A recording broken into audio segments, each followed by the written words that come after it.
This video is about where to carry stuff when you're gravel biking, and on this occasion I thought I'd get some advice from someone who does an awful lot more riding than I do.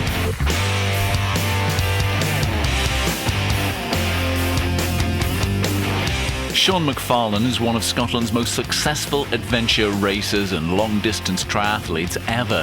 When not winning events around the world, he's a journalist writing and broadcasting about endurance sports. So where does he carry stuff gravel riding? Essentially, we're talking about 5 different things: food, liquid, clothing, repair kit, and then extras like phone and money. On a short ride, I have water in a bottle cage, mechanical stuff in the other bottle cage, with the inner tube under my seat. Everything else goes in my back pockets. I'm only carrying the camelback, so I have somewhere to put my camera and drone. I wouldn't use that on a short ride. So let's find out what Sean thinks of this setup. I think it's not bad, Simon. The one thing I would say is you've got quite a lot on your bike, and so there's quite a lot that could potentially come off your bike when you're gravel biking. I think that's okay if you're doing a social ride on your own or with other people when you're not really that fussed about going fast and not having to stop to pick things up. Once you get more into a time element where it's either an event or you're being competitive amongst friends, I would be tempted to put more of this sort of stuff in a sealed unit on my body, i.e. a rucksack. So here's how I carry what I need when I'm gravel biking. We've got clothing here, we've got all the repair kit that I need, so things like tyre levers, inner tubes, a pump, Allen keys. Then I've got my nutrition, that's whatever it may be for you. For me, it's usually energy bars and a gel. Then we also have these extra items. I always take cash, I always take a credit card and my phone. All these items here go in my rucksack. And the final thing is liquid. So if I'm doing a social ride, where time's not so important, I would put my liquid in a bottle on my bike. If you're out gravel riding where there's a time element involved, so it's either an event or race or something, or you're out with a bunch of mates who are being a bit competitive and you're going that bit faster, I find that things like a water bottle can come off even more easily than before because the bumps are a bit harder, the impact's a bit harder, and if these fall off and you're concerned about your time, you might not pick them up, and that can lead to problems. So my liquid in those situations would always be in the form of a camelback in my rucksack.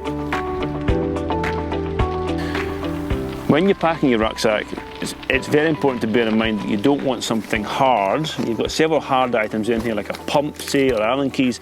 You don't want them sticking up and rubbing against your back. That can be really uncomfortable, and I've seen lots of people on rides just riding and clearly having these items poking into their back. So make sure when you pack your rucksack that you take something soft, which would normally be an item of clothing, and you pad it and you put that against your back. And what I sometimes do, to be honest with you, I sometimes take a piece of clothing that I know I probably won't need, but it's always nice to have extra clothing, and that helps there and sits there, and it just makes the whole thing much more enjoyable. One thing that you should always bear in mind when you're doing any real biking, but especially gravel biking, is that if you have a mechanical, say a puncher for example, and you're spending time fixing that, that can take you 20 minutes. It's very easy to forget that you'll cool down, and you will. You may not think you will, but you'll cool down, so it's important to have additional clothing in that regard. So something like an extra base layer, an extra jacket, or particularly a buff. And I always, even in summer, I would tend to carry 2 buffs with me. They don't take up any space at all. You can put them around your wrists when you're not using them, and you can pop them back on again quickly, and then go around your neck, underneath your helmet, and they can also be used in the current environment as a face covering. So that's a really good tip to have, and I wouldn't really leave home and go on a gravel ride without 2 buffs. I don't wear glasses when I'm gravel biking because there just tends to be more moisture in the atmosphere when I'm gravel biking. That's probably caused by my head and my body and steaming things, and also there's a lot of mud around. And I just find that my glasses get covered in mud or steam up, so I don't wear glasses gravel biking.